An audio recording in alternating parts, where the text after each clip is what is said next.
I am still trying to wrap my brain around this all because some new information has come to light that had never previously been discussed before. As I told you all last week, authorities in Argentina released a statement to the media and the world that 3 people were charged in connection with the death of former One Direction member Liam Payne. None of those 3 were publicly named, but since then, a friend of Liam's has come forward, outing himself as that suspect. Roger denies any responsibility in Liam's death, saying that he left him and he was in good spirits and surrounded by people. And I agree, this abandonment followed by death charge seems ridiculous to me.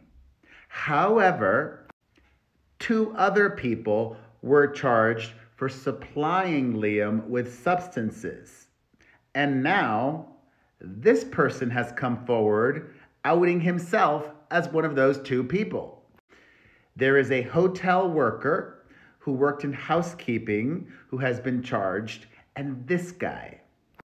His name is Brian Nahuel Paiz, and he just gave an on-the-camera interview with a local news show in Argentina.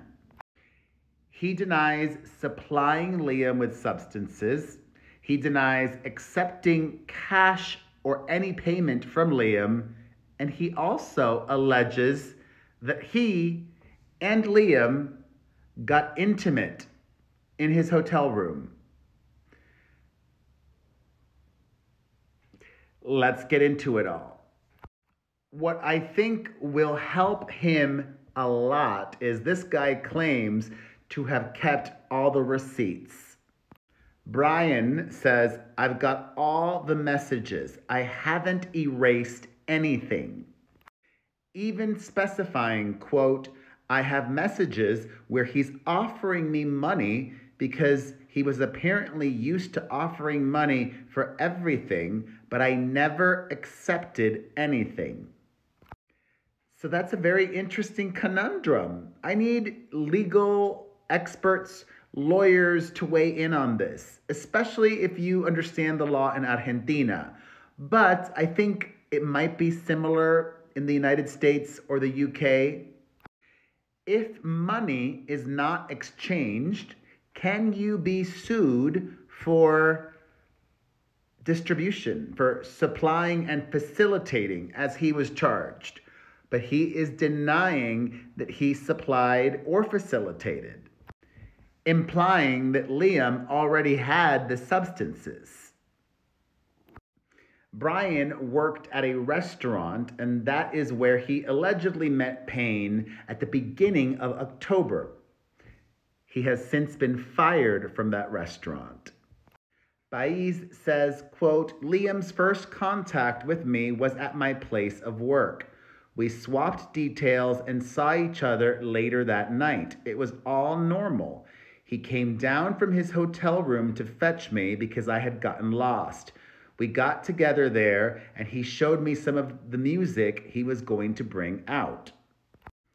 He yet again denies supplying Liam with any substances and counters, quote, I've heard people saying he was taking drugs, but the truth is that when he got to the restaurant where I was working, he was already under the effects of drugs and he didn't actually eat anything.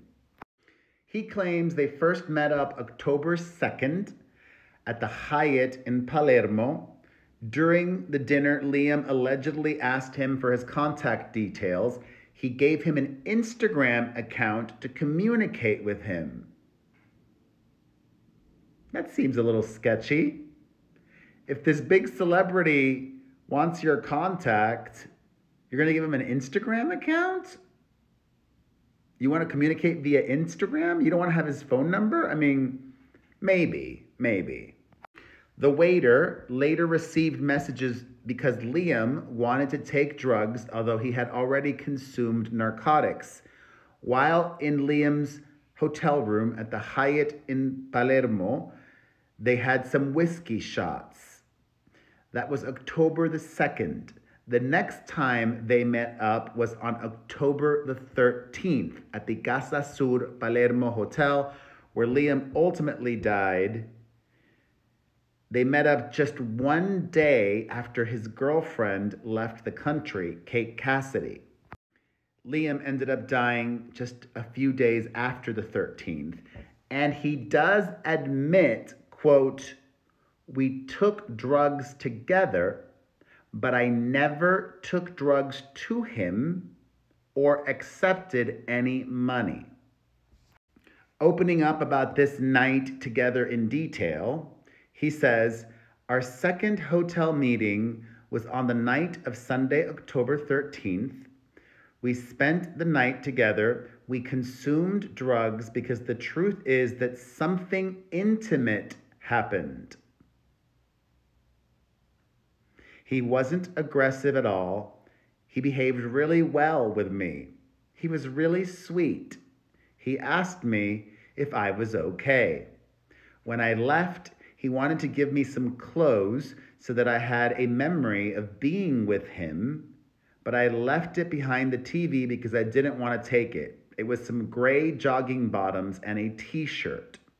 I told Liam a best friend of mine wanted to meet him because he was a fan. He said yes, and after I went, he appeared outside the place where I lived and managed to get halfway into the building and wanted us to go back to his hotel, but I told him I couldn't because I had to go to work.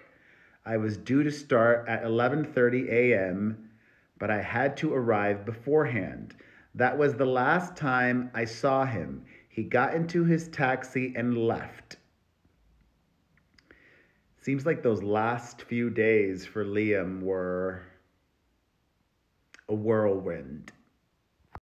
Brian claims he does not know the other two suspects and also expressed surprise at seeing the photos of Liam's trashed hotel room, explaining, quote, "When I saw the photos of the inside of Liam's hotel room, nothing made any sense to me.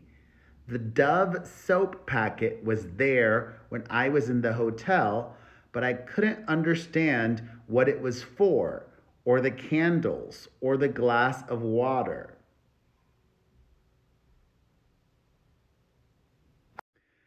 Brian acknowledged his home had been searched, but that he had not been questioned by investigators.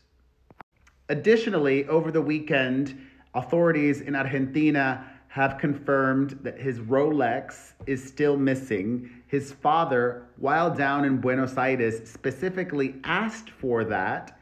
He did not have it on his body when he fell, and hopefully his family gets that. It is said to have sentimental value. So, this is a lot. Does it change anything? Does he seem credible to you? I think that does seem credible. I think perhaps Liam did get the substances from the hotel employee, the housekeeper, and not that guy. A lot to take in. What do you think? Let me know your thoughts in the comments section.